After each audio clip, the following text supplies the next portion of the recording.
Good morning. Welcome to the first day of the Before I Die New Mexico Festival. Woo-hoo! I am your festival coordinator, Gail Rubin, the doyen of death, and so happy to see all of you here this morning. I think more people are going to come trickling in as our first session gets underway. Today, we are at the headquarters of Passages International, providers of eco-friendly funeral and burial and cremation products. And we will hear first from the president, CEO, Darren Crouch. Passages has been a great supporter of my work for many, many years, and I am so honored that they're hosting us here today. I do want to give a shout out for all of our festival supporters that make this festival possible, which includes A Good Goodbye, which is my company, the Bernalillo County Indigent Program, Better Place Forests, thank you, Jess, she'll be presenting after Darren, Bosque Trails Hospice, which will be hosting tomorrow's events, which are related to hospice and medical aid and dying and related issues. Conscious Crossroads End-of-Life Services, that's our friend Death Doula Danielle Snoopesky, Death Doula Professionals, that's Brooke Nutting. End-of-Life Options New Mexico, which we have a bunch of those folks here, and they're checking you in at registration. French Funerals and Cremations, also a very long-time supporter of my work.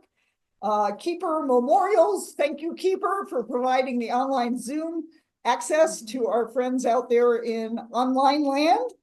And of course, Passages International again. So let's get started. I am honored to present to you my friend, Darren Crouch, in charge of Passages International. Thank you. Good morning. Welcome. Thank you for coming, everyone. Gail, thank you for putting this event on. I'd also like to thank Jessica for coming all the way from San Francisco. And last but not least, my staff for putting this together. It's a lot of work to put this together. I know Gail knows, and some of your helpers that are putting this together. So a big shout out to my team for putting this together. So we focus at Passages on eco-friendly and sustainable and renewable funeral products. And we sell them primarily to funeral homes around the country and around the world. We have customers in Singapore, Australia. We have a small office in the UK. We have an office in New Jersey that supplies the East Coast. And we've been doing it for 25 years. We started this company when the Prius was just coming out and Whole Foods was not owned by Jeff Bezos. So maybe a little bit ahead of our time, I don't know. But finally, consumer demand and consumer sentiment is catching up, and people that lived green are considering dying green and being buried in a greener fashion. So this is a New Mexico company. I started the company with my brother-in-law, who's a funeral director, in the back of their funeral home in Taos, New Mexico. And I want to tell you a little story that kind of gives you an idea of why he saw the need and why we started the company. So he had a friend, his name was Ted. My brother-in-law's name is Tim. He had a friend called Ted. And Ted was at the funeral home making arrangements because his two young daughters had been killed in a car accident with his mother-in-law. And several months before that, Ted's wife had died of cancer. So my brother-in-law is sitting with Ted making these funeral arrangements, and Ted selects cremation. And my brother-in-law, Tim, said to Ted, well, I want you to pick any of the urns that you want. There's going to be no cost for these urns. So there was bronze, marble, traditional kind of looking urns. And Ted said to Tim, you know, I don't really don't want any of these products because I'm going to go and scatter their remains where I scattered my wife up on a hiking trail several months earlier. And so back then, if you didn't want something made of wood, marble, bronze that was meant to go in a cemetery or on the mantelpiece above your fire, there was very little option. And essentially, Tim was forced to give the cremated remains of Ted's 2 young daughters and mother-in-law in a cardboard box. And he thought to himself, there must be something better than this. You know, you, as a funeral professional and as a caregiver during that time, to support and provide guidance for someone going through that terrible loss. And the last thing they get from you is, here's the cardboard box with the remains of your loved ones. So he had started to develop some products. We knew they couldn't be wood, marble, bronze, because there was already all kinds of different wood, marble, bronze. And we knew they needed to be easy to scatter from, because, you know, one of the reasons that Ted didn't want a wood, marble, bronze urn is because he didn't intend to keep the remains. He intended to scatter the remains, right? So we developed a line of products called the earth urns. And earth urns are made from the bark of the mulberry tree. And the cool thing about that tree is we're able to harvest the bark without cutting the tree down. It's also fully biodegradable, and the products that we made were easy to open and use for scattering, and they could be recycled or buried afterwards. So over the years, you know, when we introduced these products to the funeral industry, they looked at these products and thought, well, these are biodegradable, eco-friendly, which they were. And so since that time, we really focused on marketing these types of products, primarily to the funeral industry. So it's a really great opportunity to spend some time with you this morning, because we don't often get to speak directly with consumers that might be interested in our products. We typically speak to funeral professionals that would then meet with you. So yeah, primarily we work with funeral homes. We do have a retail presence. We are able to sell products from our website, but primarily 85 to 90% of our business is through funeral homes, because that's where most people go when after a death occurs. You know, we help funeral homes cater to a new consumer. And you'll see some data that I'm going to show you here later in the presentation that hopefully will help you understand why it's so important that we work with funeral homes. So, you know, we're going to look at the changes in the consumer preferences. We'll touch on green burial and what that is and what it looks like and how it differs from conventional burial. We'll look at some of the challenges that cremation presents, both environmentally and to the funeral industry as a whole. And then we'll look at some greener cremation container alternatives that we sell here at Passages and how that impacts families and funeral directors. And then we'll look at biodegradable urns, scattering products, and how our products can help create meaningful experiences. And sometimes those experiences are really priceless. You know, I talk about our products. A lot of our products don't have a lot of tangible value. You know, they're made of things like paper and bamboo and those types of materials. They're not made of bronze or marble, right? The value of the product is in the experience that the family can have using the product, right? So for example, we make a turtle in Mexico made out of paper. I've had 2 or 3 funeral professionals tell me that families during the service using that turtle had real turtles come up during those services. I mean, of course, that's very rare. It's not guaranteed. You know, but those kinds of things happen, and you know, and so to have a paper turtle, there's not a lot of value in the turtle itself, but there's a lot of value in the kind of experience that you can create using it. And then we'll also talk about our new memorial, our digital memorial program towards the end of this. So, you know, when I got into this business, you know, data was very different. Today, depending on which independent funeral trade association you look at, we're seeing a significant increase in interest in natural, environmentally friendly options.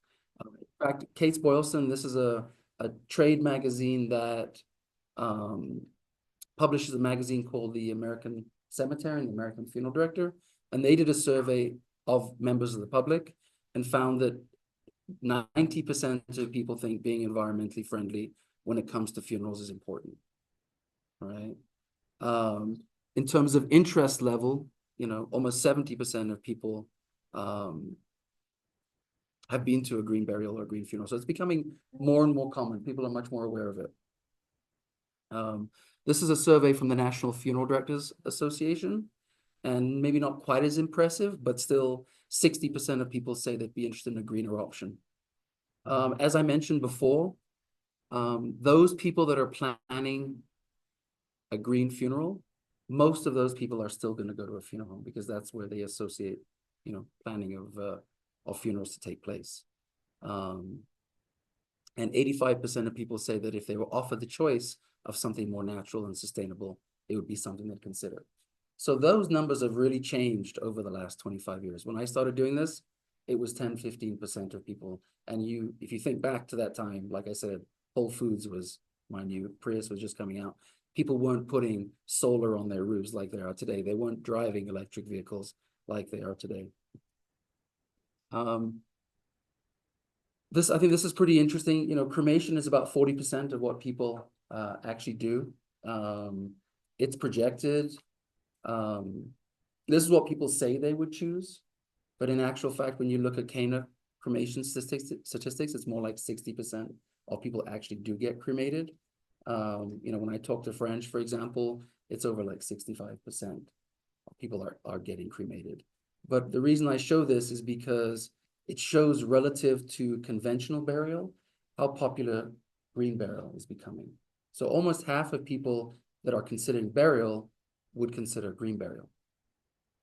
And I'll just define conventional burial. When I talk about conventional burial, I'm talking about more of a religious connotation to it. I'm talking about an embalmed body with a visitation or a wake. I'm talking about a metal or a wood casket, hardwood casket, or steel or copper casket. I'm talking about, grave liners and granite headstones, kind of what you see in the movies, right? Versus a green burial. We'll get to that in a few minutes.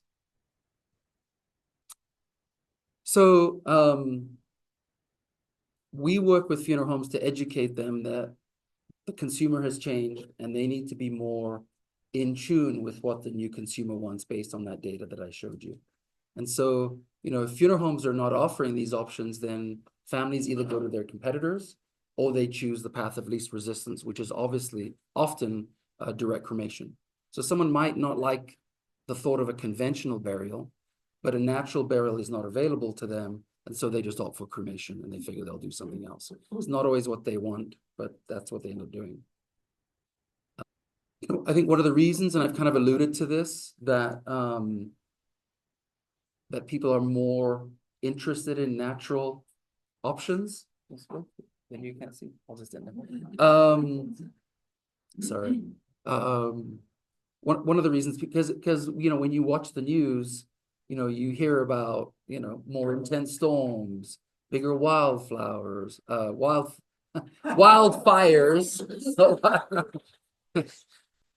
Caught myself there. I saw a stat somewhere in the last few years that said something like, by 2050, there'll be more plastic in the ocean than fish. This is the type of thing that people are seeing. California, I believe by 2035, 2040 is going to stop selling, combustion engine vehicles. So these things are happening, right? And so people are more aware of environmental issues. Also, when they look at some of the historical data around the conventional funeral industry, it's not very sustainable. 15, 20 years ago, this data is not very current, but 15, 20 years ago, you could build a 2-lane highway back and forth from New York to LA with the amount of concrete we put in the ground for burial vaults. You could build the Golden Gate Bridge almost every year with the amount of steel that goes in the ground. You could fill like 8 Olympic-sized swimming pools with embalming fluid, right? So that's changed because, when you go from majority people getting buried to majority people getting cremation, those numbers do change. So it's not quite like that today, but that's what we were looking at. The other thing about conventional burial is very expensive, right? It's resource intensive and it's expensive. The other thing is that people are buying from greener brands. United Airlines has Eco Skies. When you book a ticket on United Airlines, you can see the carbon impact of that flight. Tesla, we're buying, people are driving more electric vehicles.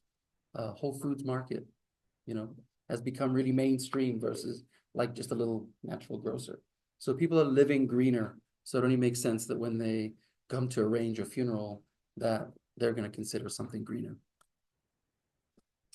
So, what is green or natural burial? And there are three different kinds of natural burial. But basically, green burial is a way of caring for the dead with minimal environmental impact that aids in the conservation of natural resources and reduces carbon emissions, protects worker health, and works towards restoration and preservation of habitat. Right. So,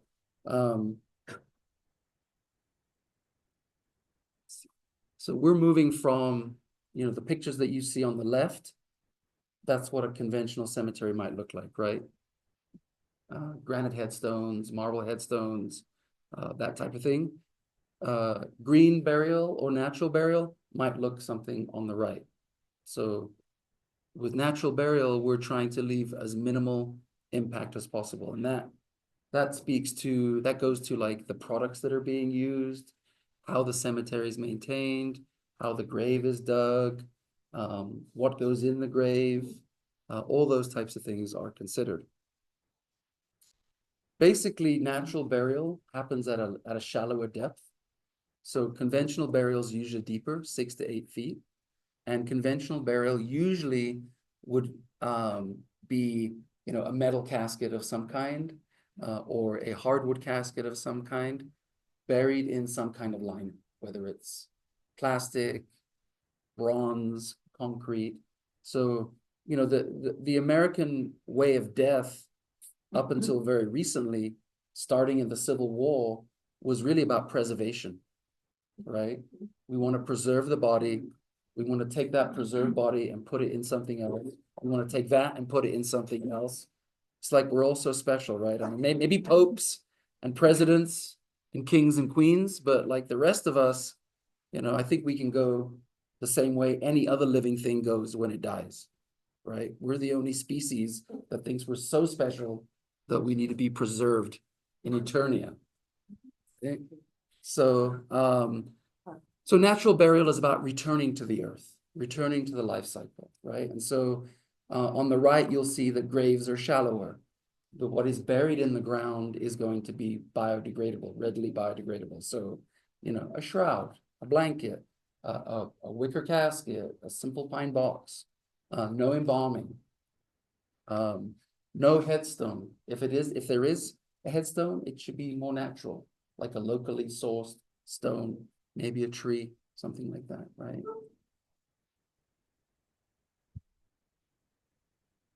And there are 3 or 4 different kinds. Well, there's actually 3 different kinds of natural burial ground. What I just described to you is probably the first, like a natural or a green cemetery, right? That is either a section or a piece of property where only natural or green burial occurs. No embalmed bodies, no metal caskets, no vaults, no headstones, natural burial. There's also hybrid burial. So if you think about a traditional cemetery, hybrid burial would be the burial of a readily biodegradable container in a grave, potentially surrounded by graves that have embalmed bodies, metal caskets, concrete liners. So it's basically, a lot of cemeteries, conventional cemeteries in this country, don't allow natural burial because they want that very manicured looking lawn. And the vault performs a function. The vault prevents the grave from collapsing, especially when heavy equipment is driving over it, right? Backhoes, lawnmowers, those types of things. So, but Jewish burial is naturally green burial as closest you can get in a conventional cemetery. That's right. That's right. So we're educating cemeteries that it is possible to do natural burial in a conventional cemetery. And the reason for that is because finding property and getting zoning and working with neighbors to start new cemeteries is often very difficult. A lot of people don't want a cemetery in their backyard, even if it is a green cemetery. It's also expensive. And there's also thousands and thousands of cemeteries around this country that have burial space, but historically wouldn't allow natural burial, right? And so, this picture shows a green casket, a seagrass casket, about to go into a grave without a liner at a conventional cemetery. This is starting to happen more and more. And you think about it, you might have a husband who wants a more conventional burial and a wife who wants a natural burial, or vice versa, right? But they want to be next to each other. Makes sense, right? Conservation burial, obviously, as the name implies, has a bit more of a conservation focus to it, and they're more concerned with some ecological considerations, right? They will do impact assessments, they'll establish and implement conservation strategies, and conservation easements. So it's a really great way to conserve land, and many of these cemeteries, you would never know they're a cemetery. It looks like a park or a woodland or a forest. It's a beautiful way to do burial. And so that's the conservation model. I'm also the president of the Green Burial Council, and the Green Burial Council certifies cemeteries and products and funeral homes. And there are criteria to meet in order to be certified. Is that a national organization? Mm-hmm. So if you look it up, greenburialcouncil.org. And of course, the conservation cemetery status is the hardest to achieve. So I'm not sure you can read all that, and I put this up there from social media just to get a sense of the interest from people. This was actually, unfortunately, we can't see it. It was a TikTok that a funeral director put on social media, showing one of our willow caskets or seagrass caskets in their selection room. And they'd opened it and they were putting it on display like this. And they put it on TikTok. And some of these are the responses that they got. And so people really love the idea of this type of product. You know, when I think of conventional funeral products, they're often heavy, cold, sharp, expensive. When I think of natural products, they're soft, warm, light, less expensive. There's a lot of benefits. And I didn't even talk about the environmental benefits of them. And beautiful. Thank you. All right, Sophie's remark, if I die, this is what I want. Right. Yeah. Yeah, he may not die. Right. So I want to talk about some products that we have at Passages, and we're not the only company that sells some of these types of products, but we do shrouds. We have two different kinds of shrouds. We have a bamboo material shroud, and that shroud comes in two options. One is essentially just a wrap, which is the one on the bottom right, and the one on the top right, it has handles, it has a pouch for a backboard, and it can be used for carrying. The other one really should be used in a casket or some kind of carrier because it makes it a bit more challenging to move the body logistically. We also have the two shrouds on the left, the blue one and the natural one are natural cotton shrouds. They have handles as well. And for those of you that want to stay this afternoon, you'll get to shroud some of your friends if you want.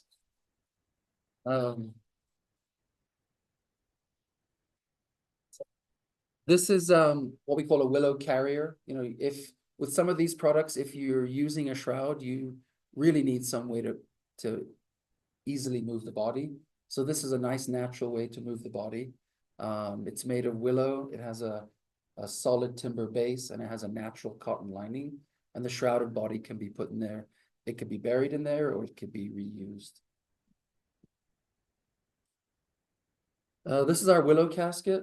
You know, the willow that we use grows in an area of China that is famous for growing willow, and we import it into Bangladesh. So all of our caskets and carriers and shrouds are certified fair trade, and they're all made in northern Bangladesh. It's one of the poorest parts of one of the poorest countries in the world, and they're all certified fair trade. And I'll talk about what certified fair trade means as it pertains to caskets. So this is Chinese willow. It's woven at our factory, again, on a solid timber base. So it's not composite full of glues and toxic chemicals. It's pretty much straight timber, either paulownia or pine. It has a leak-resistant lining, so where the body will lie, it's more of a tight weave. It's more like a canvas, as opposed to the fabric that goes up the sides. It comes in both a natural cotton and a denim as well. And we have these, what we call viewing lids, so that if somebody wanted to have a moment to say goodbye, or somebody wanted to have a service, it enables you to see the body, spend time with the body, if that's what you want. We also have seagrass casket. Seagrass is also made primarily of willow, but it's accented with seagrass and woven in between it. So the seagrass is the greener part on the side.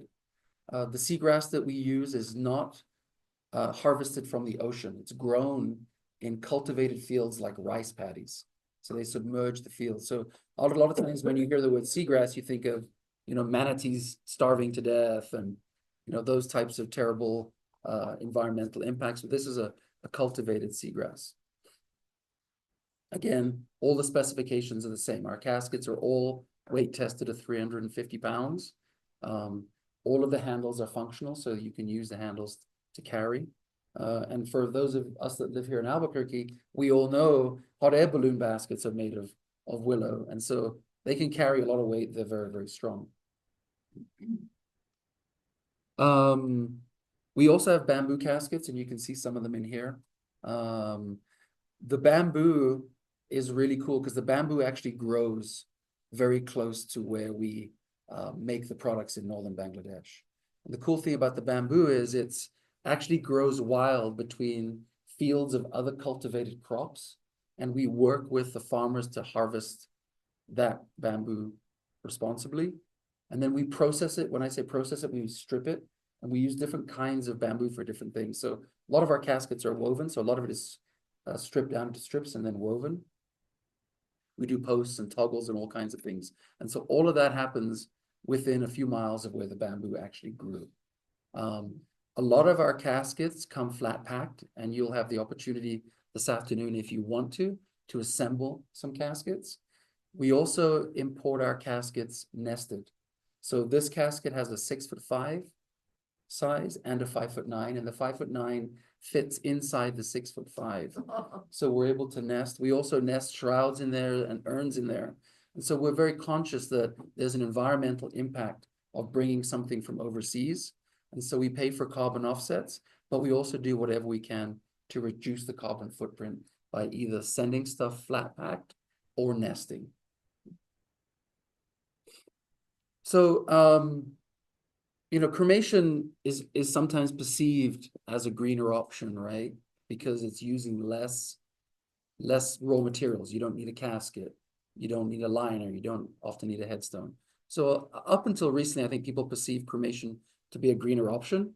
And I'm going to show you in some ways that it can be greener than conventional burial. It may not be the greenest option, but it can be greener. So 57% of people at the moment are being cremated. I think by like 2040, it's gonna be like 80%. If you go to a major metropolitan area like Seattle, Chicago, even somewhere like Raleigh, North Carolina, you're gonna have 80% cremation in those markets already. This number is only skewed downward because of places like Alabama and Mississippi and the South that is more traditional. But the challenge for the funeral industry, and this is more related to funeral directors, if you think about an industry that was burying 7 out of 10 people, and that transaction was $7,000, $8,000, $9,000, $10,000. Now, 7 out of 10 people are being cremated, and that transaction is $1,000, $2,000, $3,000. You have an industry that is struggling to drive revenue, right? 25 years ago, 7 out of 10 people were spending $10,000 with you. Today, 7 out of 10 people spend $2,000 with you. How do you reconcile that? How do you pay your staff? How do you keep the lights on? How do you pay the mortgage, right? So, the industry kind of did it to themselves because they, as cremation became more popular, didn't encourage it, kind of treated it like the other. Like, well, if you don't want to do a traditional burial, then, you can literally go down the street and see Bill or Jane, and they'll do it, and they have a warehouse, and it was a very different type of transaction. So, but this is the environment that we're living in, is the industry is trying to find ways to drive revenues. And obviously, when I talk to funeral directors, I talk about value.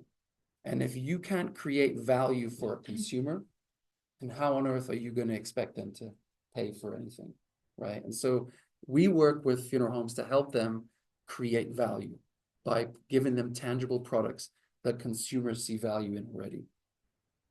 So I talked a little bit about this change. Part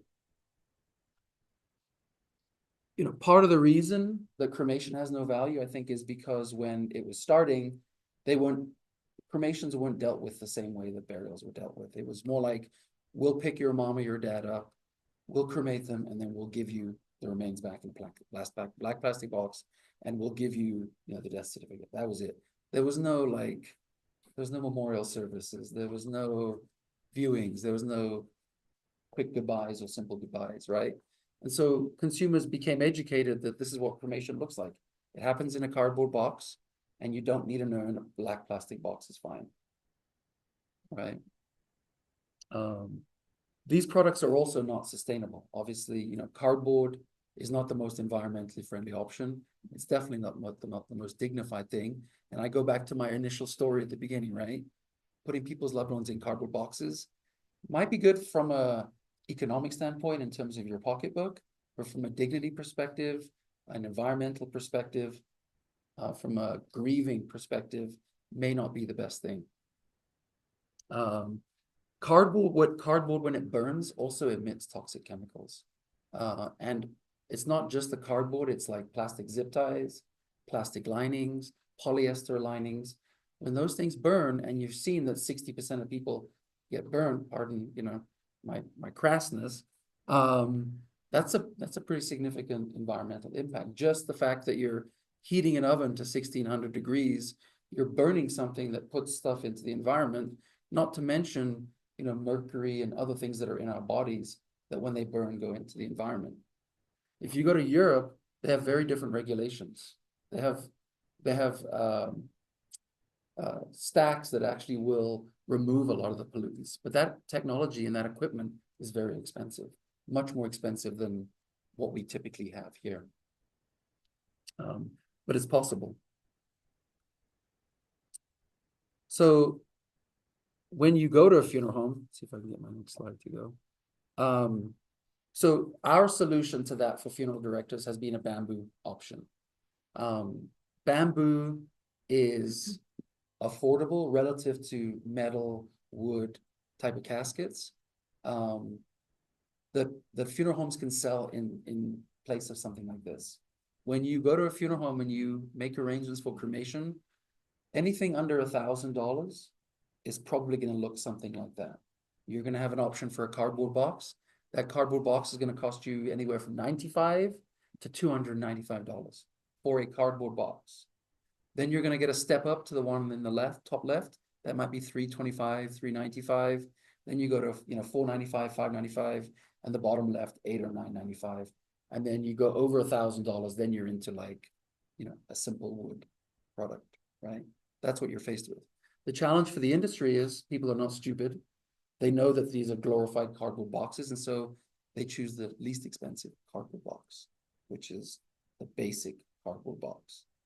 When I spoke a few moments ago about the revenue challenges that funeral homes have, putting people's loved ones in cardboard boxes is not a good strategy from a marketing perspective, a dignity perspective, a revenue perspective. It's not a good scenario. So we work with funeral homes to have them use bamboo instead of cardboard. Bamboo is going to cost the family $400 to $600, depending on the funeral homes market. And the reason I say that is because you can go to McDonald's and get a hamburger for $1. You can go to the Four Seasons and get a hamburger for $26, right? It's both hamburgers, not quite the same.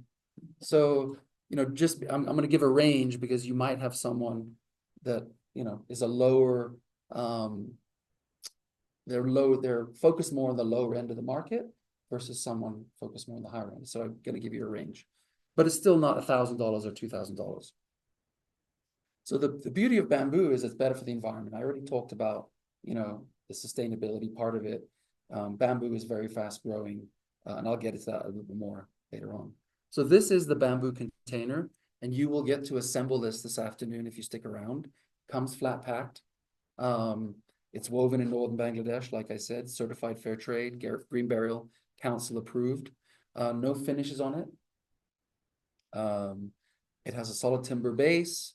And the beauty of bamboo, This is an upgraded version. So for example, if someone is just having a really simple cremation with very minimal services, this might be something you would use it. You'll see it doesn't have a lining and it doesn't have handles. So the picture on the right-hand side is what the bamboo looks like. Very, very simple, but still more dignified. And it conveys that, hey, we actually thought about this. And we're not just put your loved one in a cardboard box, right? The picture on the left is our 4-point bamboo, which is more upgraded. So it has a lining, it has handles. If you were going to have a service at a church, that might be the type of product you want to use because it makes it easy to carry. It also comes with a memorial tree certificate. So that's what the 4-point looks like. More casket-like. So, you know, bamboo, like I said, this product is crafted really close to where the bamboo grows. It's sustainably harvested. We work with farmers to harvest at the right time. Bamboo is very fast growing. We don't fertilize this bamboo. It just grows naturally. The linings of our caskets and containers are natural unbleached cotton. The part of the casket in the simple bamboo that the body lies on is like a quilt, and it's stuffed with recycled t-shirt material. You know, Bangladesh is like the garment capital of the world. And so we use this excess fabric in as many ways as we can. There's no metal or plastic in our caskets or carriers or cremation containers, and we talked about flat packing and nesting. The other thing about bamboo is it burns clean. So when bamboo burns, it emits 3 things: carbon dioxide, which anything when it burns emits, oxygen, and water. It also burns at a lower temperature. So when I talk about cremation can be greener, if we're able to use products that cremate at lower temperatures, that's less fossil fuel that we need to burn, right? So it burns more quickly, it burns more completely, so you have less ash with the cremated remains, and it burns at a lower temperature. And this data was actually done in a lab environment, not a crematory environment. So for those locals amongst us, you'll recognize this was done at Sandia Labs. And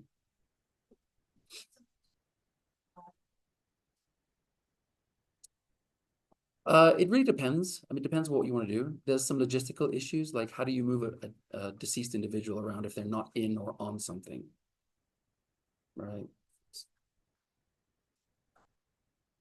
Right. Thank you, Jess. So there's some legalities around it for that reason. You can't just have someone flopping around over someone's shoulder. You need to, you know. So this chart also shows some of the impact. I talked about the oxygen, carbon dioxide, and water.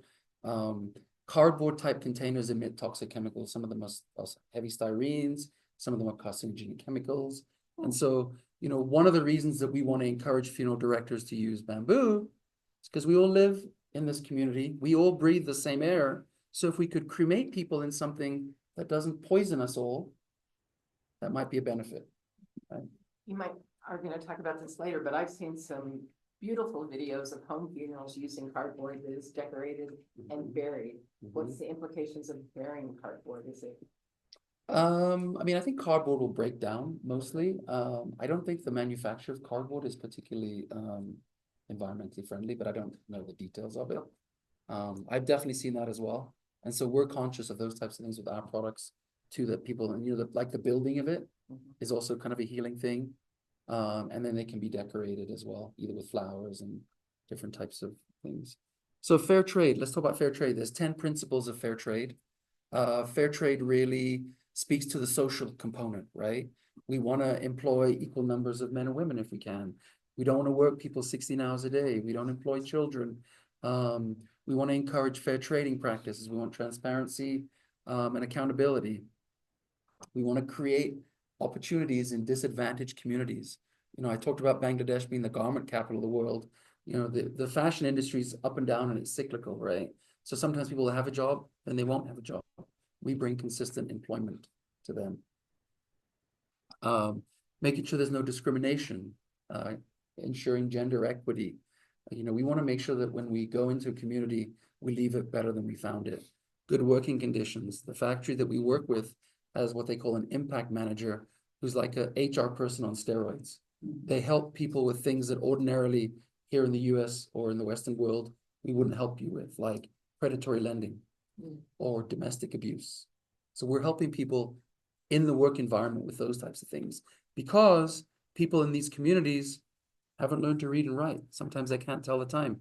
They haven't been to school past 8, 9 years old, you know, so we're bringing skills to them and providing capacity building. There's only one component, there's only one of the 10 points of fair trade that really speaks to the environment, right? When I started learning about fair trade, I thought it was more about environment, but it's really about the social consciousness. And so when I talked a little bit earlier about cremation suffering from a lack of perceived value and funeral directors not being able to convey the value of cremation, what we're doing is giving them something that consumers see value. You probably buy fair trade coffee. You probably eat fair trade chocolate. You're at least aware of it. So when you go to a funeral home and a funeral director presents you with a product that is certified fair trade, Green Burial Council certified, burns clean, then you can feel good about spending $400, $500, $600 versus spending $200 in a darn cardboard box. What's worse? You go to Lowe's, you buy a refrigerator, it comes in a cardboard box. Right? Sorry, you can state that. Yeah. So our products are also Green Burial Council certified. There's a whole bunch of requirements that we have to jump through in order to be certified. And so when I talk about fair trade and Green Burial Council certified, there's third-party verification of those things. So we talked about cremating the actual body. Well, what happens after you cremate someone, right? And you can see from this data that 40% of people, consistently 40% of people say they're going to scatter cremated remains, but there's also no preference in other. I would bet that half of those no preference in other also end up scattering. So most people are probably going to end up scattering cremated remains. And so how do you do that? Well, we create products that make scattering easier, right? So these are products made from paper mache. The turtle is made of paper mache. The shell is made of a molded paper, so both environmentally friendly. And when you put them on the water, they float briefly, sink, and then biodegrade naturally, releasing the remains into the environment, right? We make the shell here in New Mexico. We assemble it here, we paint it here, we package it here. This is a nice way to scatter remains. A lot of times if you're scattering on water, it can be windy and it can be messy, and you can end up wearing part of the cremated remains. This makes it a little cleaner. Other products, we have the Journey Earth Urn. I talked about the earth urns early on. Earth urn refers to how the product is made and what it's made from, not how you use it. So earth urn is made from the bark of the mulberry tree. We don't cut the tree down. We harvest the bark, create this paper. It's all made by hand. We have 18 different designs. We have a couple of products on the right. You'll see the one on the bottom right. We'll show you how it's assembled upstairs when we go on the tour. We have urns that I would describe as dissolvable versus biodegradable. So these types of products are more dissolvable. Dissolvable means like a sugar cube in your coffee or your tea. Within minutes, it's gone completely. Biodegradable means it breaks down naturally over time, like a leaf that falls from a tree. It'll be there tomorrow, it'll be there next week, but within a few weeks or months, it will be gone.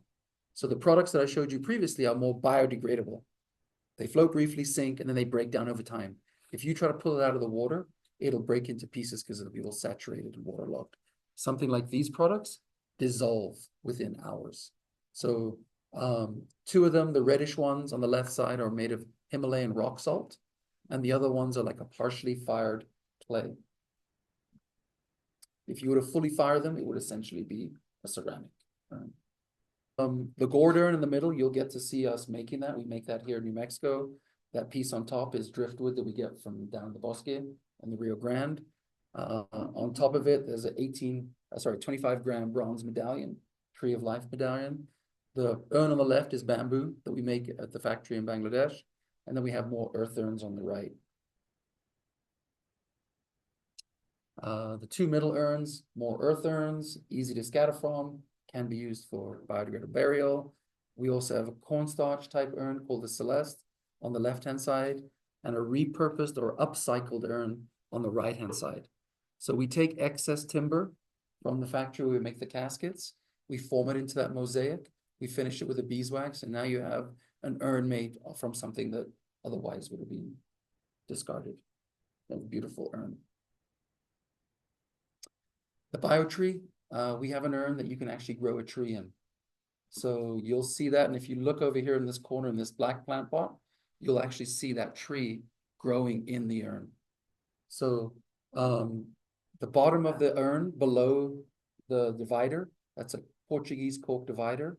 In the bottom of that, you put the cremated remains. You can only put a portion, not the full remains. And then inside that cork divider, there's something that looks a little bit like a hockey puck. And that expands to become the soil when you add water to it. So it's like a cup of noodle. You just add water, the disc expands to become soil, and you plant a seed or a tree. And you can actually grow the seed or the tree in this urn for several weeks or months. When the urn starts to crack, that's the time that you either put it in a pot or you plant it outside. And you can see one here. And you can also see one on our loading dock. And if we have time later today, we might plant one outside. But what's cool about this product is someone was not quite ready to let go. They could actually grow a tree in their home with their loved one's remains in it. Let's see. So that's the, let's see. This is the cork divider, cocoa peat disc. This expands to become the soil. There's actually holes in here. So as you water the seeds or the tree, minerals from this disc here will filter through onto the remains, lowering the pH. So it's actually a system, right? Cremated remains are not good for plants because they're high in pH. What this does is it lowers the pH, enabling the tree to grow. And like I said, if you look over here, there's one that's been growing for several months. So this one we grew on the table that you see behind us on the left-hand side. You can see it cracked. When it cracks, that's when we put it in the pot. And you can see that bright green, that's new growth. So people say, well, it won't work. Well, it does work. So when it cracks, you plant that whole thing? You plant the whole thing. The whole thing is biodegradable. It's kind of made from the same type of material, like when you get your knife and plastic knife fork, but it's not plastic, you know, the organic version of that. Let's see. So we also do a lot of scattering tubes. So we talked about scattering at the very beginning. This is more like pouring the remains out. Oh. Right. So I talked about that. You can do that, and we sell a lot of this product. So you pour the remains out of the tube, and it just gets dispersed naturally. You can do it in a lot of different places. So this was in Hawaii, off the side of an outrigger. You can do it on the top of a mountain. We'll see if this video plays.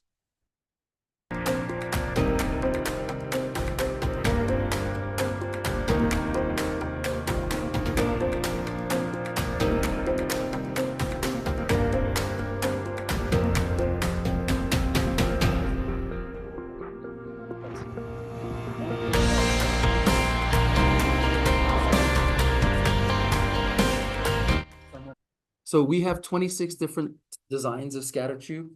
It's probably one of our most affordable products. They're over there in the back. We introduced them to the US market. They come in multiple sizes and multiple designs. So for whatever resonates with you or a family member.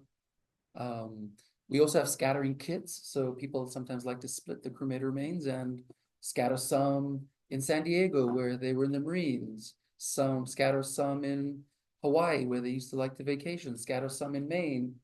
You know, it allows you to do different things. It also allows you to encourage other people to participate. So instead of grandma scattering grandpa, it could be grandma, the kids, the grandkids. Instead of it being a spectator sport, it can be more participatory for people watching, right? And I think that's really important with green burial and this type of thing, is it encourages participation. You mentioned doesn't hold all of the remains, but a scattering kit like this would be able to hold all the remains? Depends. We have two different kinds. The one on the right would hold all of the remains because each one of those tubes is 40 cubic inches. The typical volume of cremated remains is about 200 cubic inches. Okay. So we have 5 tubes that are 40 cubic inches each. This one here, each tube is 10 cubic inches. So it's a very little, it's a couple tablespoons. Stop, man, door open. Are there any laws against, mailing remains to family members in other parts of No, but there's regulations on how you need to do it. There's certain ways, like you can't FedEx or UPS them. They have to go US mail, they have to be labeled a certain way and sent a certain way, right? Yeah. So there's some regulations on how you should do it. That's our alarm system. So, you know, scattering is great. A lot of people want to do it. The challenge is that with scattering, where do you go back to? Right? Cemeteries have a role. When someone's buried, you know, you can go to a grave, you can look at a headstone, you can spend time, you can pay respects at that place where that person is. With scattering, if you do it off the back of a cruise ship in the middle of the Atlantic, if you go down to the beach in Santa Monica, you know, you're not going to be able to put a plaque on the beach. Although I was in Ireland this summer at a beautiful spot in Donegal, and there was a huge rock outcrop, and on the rock there was like a little plaque someone had put on the rock, and I thought to myself, that's kind of cool, but what happens 30 years from now when everyone does that? You kind of ruin that spot, right? So, you know, we recognize that because we sell a lot of products for scattering, and we knew that was an issue. So just like a cemetery is a community of deceased individuals that are buried, we wanted to create a community of deceased individuals that are scattered. And it's a digital community, not a physical community. So our program is called Etern.Life. The website is Etern.Life. If you get a chance, go to Etern.Life. What Etern.Life enables people to do is to put a pin on our map exactly where they scattered cremated remains. And all of our urns have a unique number that enable you to create an account on this website for free. Once you've created an account, you can enter the longitude and the latitude of where you scattered. You can drag a pin to where you scattered, and then you can upload photographs. Whoa. Did someone say I need to wrap up or what? Was that my like voodoo cue? So if you go to Etern.Life, you can click on the pins and you can see it's all done by the family. This was a gentleman in Australia who passed away. This is what the family wrote. These are the pictures they uploaded.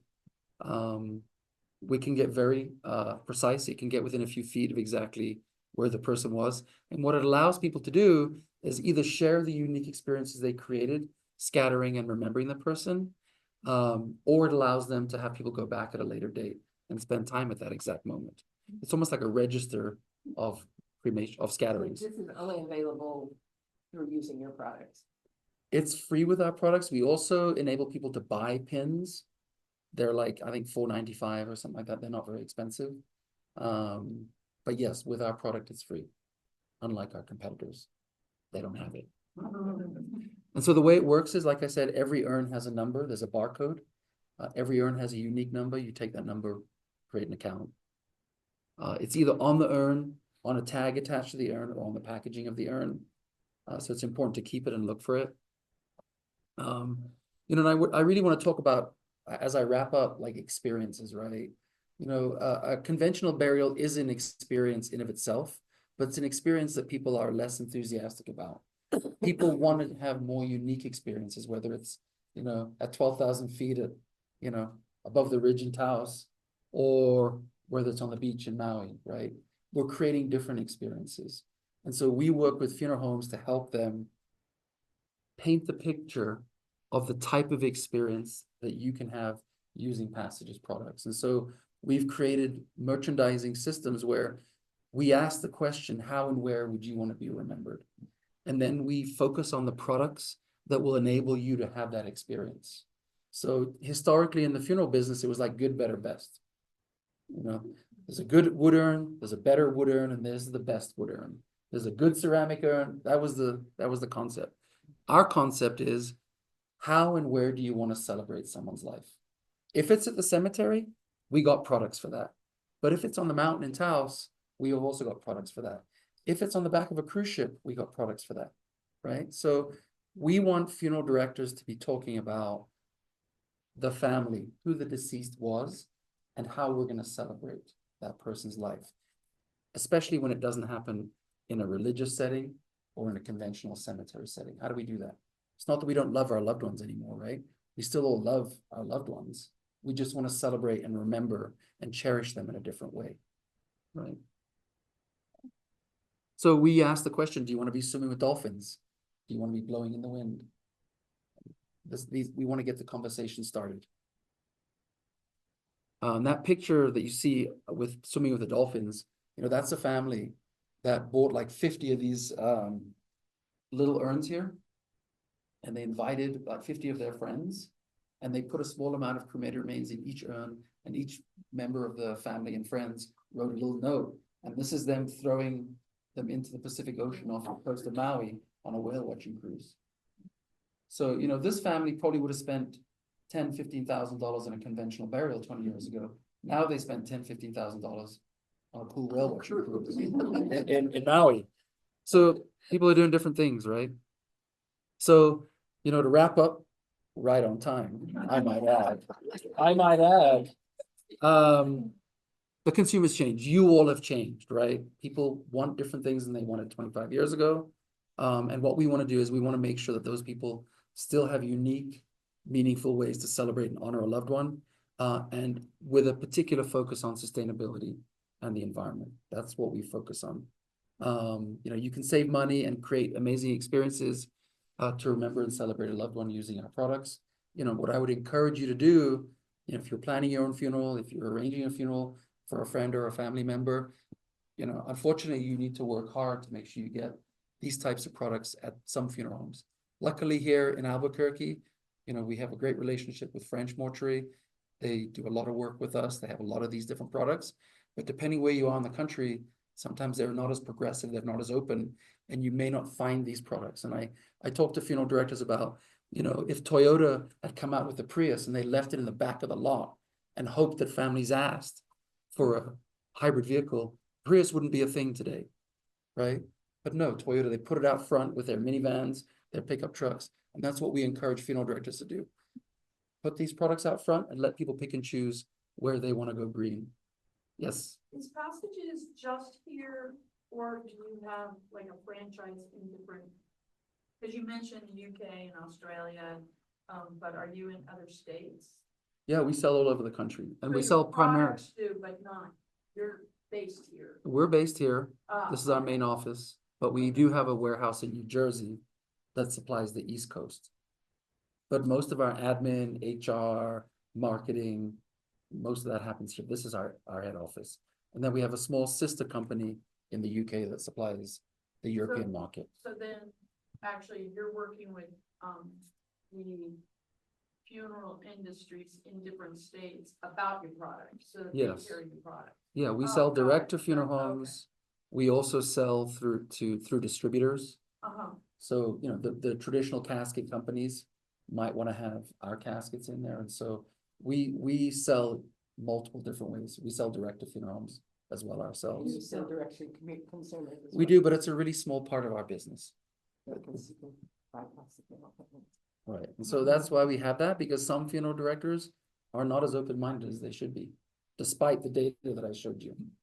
Right. And so we're like, well, we know we have a consumer that wants it. And we have a funeral director that's a little bit of a gatekeeper. We've been doing this 25 years, not only doing this, but going to trade shows, advertising in trade magazines, speaking at conventions. They've had plenty of time. So if they don't want to get on board, families have the ability to buy directly from us. I recommend personally going with a funeral professional, whether that's a death doula, a midwife, a funeral professional, whatever. But I encourage people to demand what they want. Okay. The other thing I wanted to mention before I wrap up and Gail kicks me off is that, we would love to hear from some of you during the day. And so I have some of my marketing people here, Taryn in the back and Christian. If you're open to getting a couple of questions asked, we'd love to hear from you. If not, that's fine. But I'll be here all day. So thank you for coming and